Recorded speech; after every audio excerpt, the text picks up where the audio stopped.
سرکار فرما رہے ہیں اے میرے امتیوں میرے کلمہ پڑھنے والوں،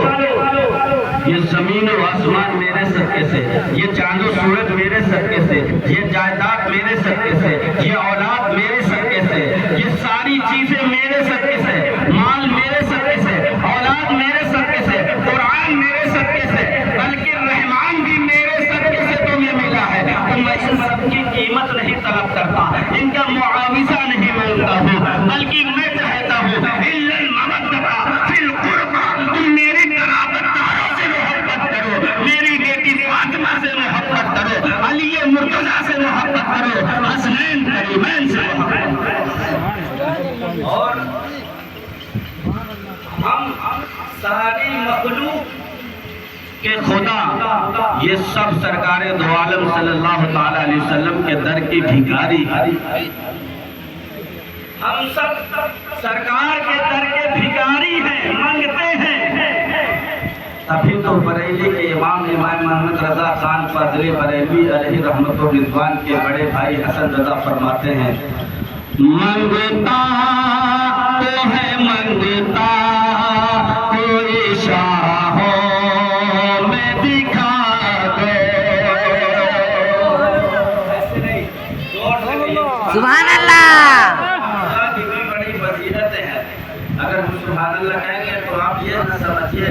کہ اپنے کام کے لیے سبحان اللہ کہلوا رہے ہیں، ہمارا تو حوصلہ ہوگا، لیکن سبحان اللہ الحمدللہ کہتے رہیں گے تو آپ کو مجلس میں بیٹھنے کا بھی ثواب ملے گا اور سبحان اللہ الحمدللہ کہنے کا بھی ثواب ملے گا۔ اگر محفل میں آئے ہیں امام حسین کے محفل میں تو نیکیاں اکٹھا کر لیجیے۔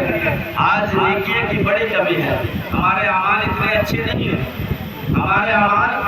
اتنے اچھے نہیں ہیں کہ ہم اس خیال میں رہیں کہ میدان محشر میں ہم بخشے جائیں گے۔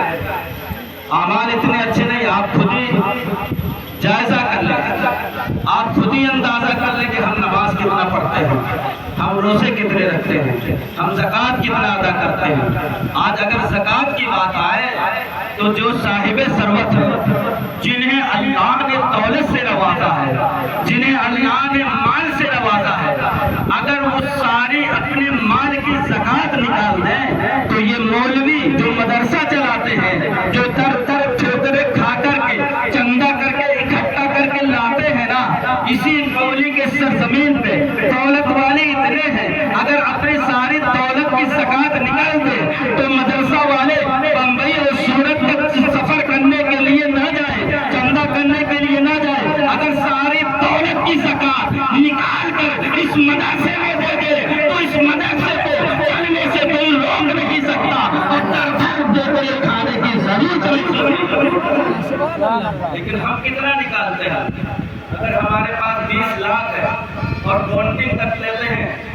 تو اس میں سے 50,000 نکل جاتا ہے، تو اب سوچنے لگتے ہیں یار 50,000 دینا پڑے گا، ارے چلو 10-20 دروازے پہ کوئی آ گیا تو دے دو 50,000۔ آپ جس امام حسین کی بارگاہ میں حاضر ہے نا، جس کی مجلس کر رہے ہیں اور یہ پیسہ اکٹھا کر کے ساؤنڈ سروس لگا کے یہ جو اکٹھا کر کے امام حسین کی مجلس سن رہے ہیں نا، تو امام حسین کی سیرت کو بھی تو آپ نے مطالعہ کیا ہے، امام حسین کی زندگی کو بھی آپ نے دیکھا ہے۔ آج سے تقریباً 30 سے 40 سے 50 سال سے آپ امام حسین کی شہادت کو سن رہے ہوں گے، زندگی کو سن رہے ہوں گے، واقعات کو سن رہے ہوں گے، کربلا کا سارا منظر آپ کے سامنے ہوتا ہے۔ آپ نے کبھی یہ نہیں دیکھا حضرت امام حسین کی بارگاہ میں اگر کوئی سائل مانگنے آ جاتا تھا، گھر میں کھانے کو کچھ بھی ہو کوڑا اٹھا کر دے دیتے تھے، اپنے کھانے کی فکر نہیں کرتے تھے۔ یہ وہ دربار ہے جہاں سے منگتوں کو ملا کرتا ہے، تبھی تو شاعر کہتا ہے منگتا تو ہے منگتا کوئی شاہ ہو میں دکھا دو جس کو